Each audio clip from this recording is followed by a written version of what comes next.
Now, as a bonus, stay tuned for the end where I'm going to teach you real quick how to declutter your phone to make sure that you really don't continue to have to trip over all your apps and really find what you're looking for every time you get on your phone.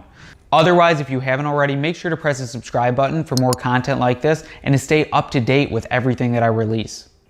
Now, you may be wondering, why are humans getting more and more addicted to cell phones? And there's so many different things that come about during it, because we have to think about not just what the cell phone is, but what's on the cell phone, what we're doing on the cell phone, and how it's perceived in our minds, right? The first thing is the color of our cell phones is actually addictive in nature. With the color getting better and better, it's producing more dopamine in our brains, and it's making us have this positive feedback effect, which makes us use the phones more.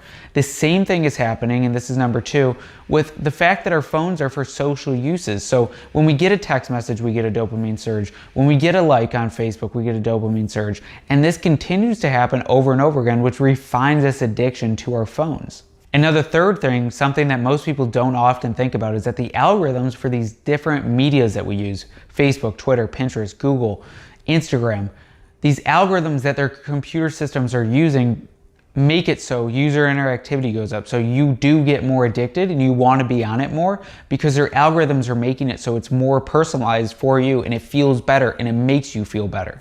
I'm actually going to cut a quick clip to one of the creators of Facebook and their algorithm to show you what he now thinks about the algorithm. Hands to control it, rein it in. And it is a point in time where people need to hard break from some of these tools and the things that you rely on. The short-term dopamine-driven feedback loops that we have created are destroying how society works. Well, it's not something that we see day to day. It is something to keep in mind that phone addiction is an actual addiction. It's something that gives us meaning in a world where currently it seems like there may not be that much meaning to be had. So the first tip that I need to give you to break your phone addiction, to become unaddicted to your phone, is turning the color off on your phone. Yes, it may take a little bit of the nature of your phone out. It may make it a little bit more boring. And there's a reason for that. It's making it more unaddicting. It's helping to make sure that you're not addicted to your phone day after day, looking for the color, looking for that dopamine surge. And it's a very easy thing to do, to turn it into grayscale. And when you need to do, let's say, upload an Instagram photo or make sure color is correct on something, it's so easy to turn grayscale on and off. Let me show you real quick. Okay, so I'm on my phone right now. I'm also gonna put a quick little tutorial on the bottom of the video so you can make sure to see it.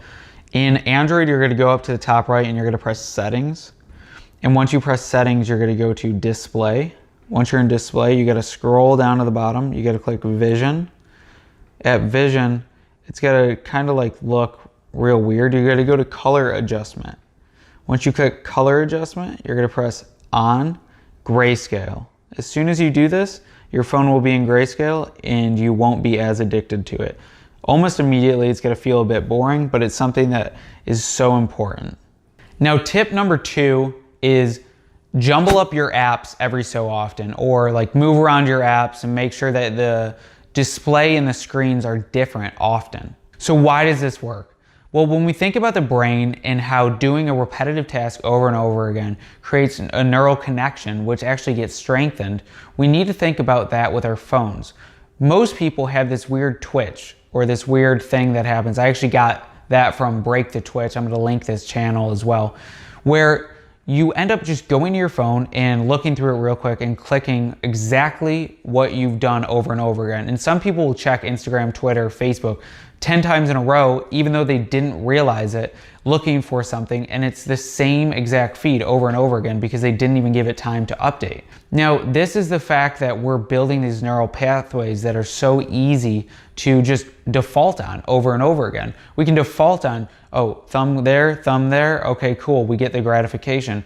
And it becomes a mechanism of response that's so easy to do. It's kind of like how the rats in a lot of the psychological studies will press the lever and they'll learn the buttons to get the food reward. That's what's happening with us, except we can change that. And the way to change that is to increase neuroplasticity, is to challenge the brain a little bit. And then the task doesn't become as easy. And you start to actually have to consciously think about what you're doing versus the unconscious movement. And the way to do that is to actually move around the apps on your phones, the locations that they're placed in. This is similar to taking a different route home, or standing on one leg while brushing your teeth, where it starts to increase the neuroplasticity. It starts to bring back the consciousness into the action that you're doing, where then you can go, oh, no, I don't want to do that anymore, and you don't have to do it anymore. It's a great way to actually train the brain a bit, and it's a lot harder than you think to find things once you move them around, because if you truly move them around to random places, you will realize that you go, boom, oh, where's that? Okay, I can't find that thing anymore. And it takes you another 10 seconds of like actually looking. So it's a great way to disrupt that little, I want to reach for my phone and go to the thing over and over and over again. Now, the third thing is actually to start to consciously say no to going on your phone. This is one of the possibly hardest things to do, because we so often, whether we're waiting in line, whether we have 5 minutes to spare, whether we're going to the bathroom, sit on our phone or check our phone or integrate it in our day, just like it's another organ. And phones aren't an organ. Maybe they are in a sense, right? Because it's an organ where you can go get information and do things like that. But what ends up happening is it's something that we continually rely on. We rely on it in uncomfortable situations, and we rely on it to the point of it becoming a crutch instead of something that actually helps lift you up. One of the easiest ways to break the addiction of phones is to start not using them at certain points in time and not reaching for it and consciously saying no. When you go to the bathroom, don't bring your phone with you. When you're going to wait in line, don't bring your phone with you. Or when you have that urge to check your phone because you have 30 seconds to spare, don't check it, because what will happen is you will actually start to unaddict yourself from your phone consciously from your own actions. You know, actions show your intentions. And if your actions are to continually check your phone, then your intention is to not break your phone addiction, and you won't break your phone addiction. And number 4 is to, if you can do this, and this is very hard for a lot of people, especially the younger generations, but to set your phone mostly for work or communication. If you set your phone for work and communication, then you know why you're on it and you know what you're doing, you're not getting addicted. But if your phone's for everything, if your phone's for your social communication, if your phone's for seeing what your friends are doing, if your phone is for checking Instagram, Twitter, Pinterest, Google, YouTube over and over and over and over again, then what ends up happening is you do reinforce that addiction. You do seek gratification from your phone. And that's one of the reasons that we have so much self-helplessness nowadays, is because people are looking through Instagram and they're seeing the happiest moments of someone's life, where in reality, they don't know how they feel, they don't know who they are, they don't know much about them besides what is shown there.